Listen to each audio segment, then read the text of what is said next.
Hello, Mark Crossfield here. We're in the Glenn Billington putting studio here in Murcia in Spain. We're going to do a little video today talking about timing. Yeah. So talking a little bit about an issue that people have with their putting, about timing, when the putter moves, at what speeds, and kind of to do with grip pressure as well. Which an acceleration of what the putter is doing through the stroke. Fantastic. So let's talk a bit about acceleration, try and get you guys holding some more putts. Let's get stuck in.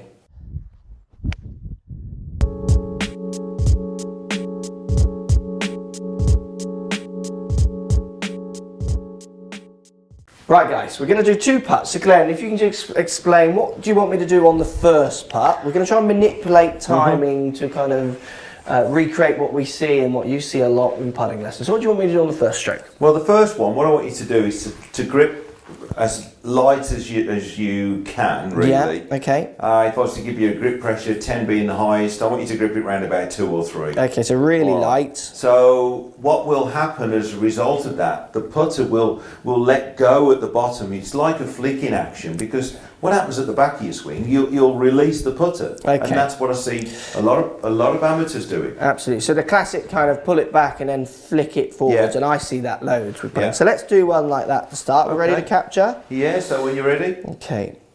So really light grip pressure, back, and then kind of just flick it forwards. Yeah. Okay. Okay. Do we get that one? Perfect. We did, yeah. Got that one. Right, so let's do one now where I'm just going to do my normal stroke. Okay. And then we'll show you guys some data about how actually it's changing, how it's different. Okay, good. We ready? Yeah, it's ready.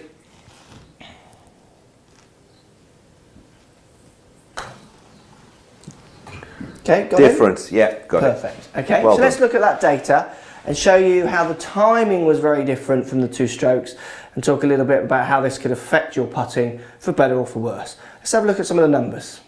Right guys, so we're going to look at some graphs from the two shots. I think we've got the top one is the first shot, I think, Glenn, is it? Yeah, that's the first one. And, okay. As you can see, the bottom one is the second one. Right. There is a massive difference on what's happening in the backswing. Absolutely. There is a massive difference what's happening in the forward swing. Yeah. With the backswing, what you're doing, you're going back, and because the pressure is light, the club is lagging behind your hands. Yeah, okay. It's only fractions.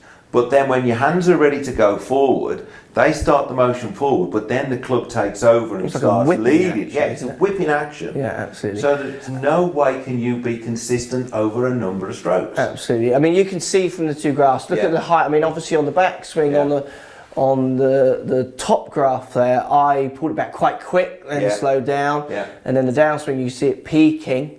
Got before impact, started to slow down, and then just completely died after impact. And so impact almost got the putter to want to just start to begin to completely stop. If we look at the second stroke below, just talk us through that one. It's instead of being like massive, a hump, a camel, massive peak, But this one, you've got a steady inclination and then a low. So the backswing is basically much more of a steady pace to a slow as I've prepared a transition. Yeah, so the transitional timing is smoother, so then you're building up speed smoother rather than being an acceleration beforehand because the club going to gravity. Dropping towards the ground. So now we have it smoother going through into transition, from transition into impact. At impact, of course, it slows it down. That little dip, as you can see, the impact. The dip is impact is the black line. That little black line. Impact, and you can see. So I'm accelerating into impact. I hit the ball, the putter head slows down, and then I just push through with a little bit, another gentle little peak, and then come to a standstill. So basically, the second putt, my putt, which is what I'd hope, it's more of a kind of even almost feeling. These are feeling words, where with the very loose grip pressure. It's much more of a kind of whipping forwards. That club overtakes, and it actually, as it comes in to hit the ball, it's running out of energy and slowing down into impact. Trying to judge distance, trying to control club face like that. Challenging. It is. With the stroke where your hands are maintaining that pressure, you've actually got continual acceleration.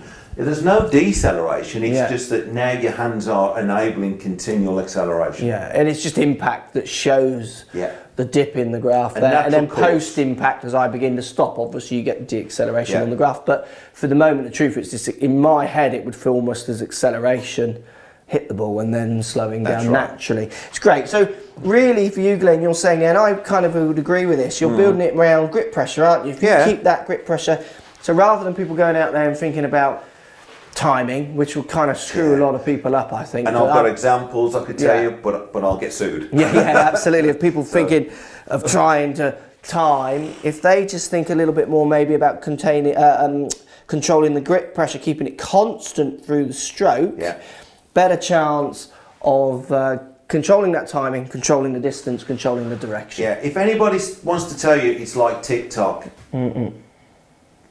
I'm sorry, but let's use what skill you have. Yeah. Utilise your skill, maintain the pressure, and you won't have to think about your time. Yeah, but that's what I like best as well. For me, thinking about that pressure takes the element of actually thinking about the timing out. So it's much more something that I feel like I can control, a more tangible thing that I'm feeling through my hands. It's control without control. Absolutely, I agree. I like that, guys. Post comments down below. What do you think? I mean, I've never thought about grip pressure through the whole stroke. I'm sure many of you haven't. Maybe go away and give it a go. Get on your carpets and give it a practice.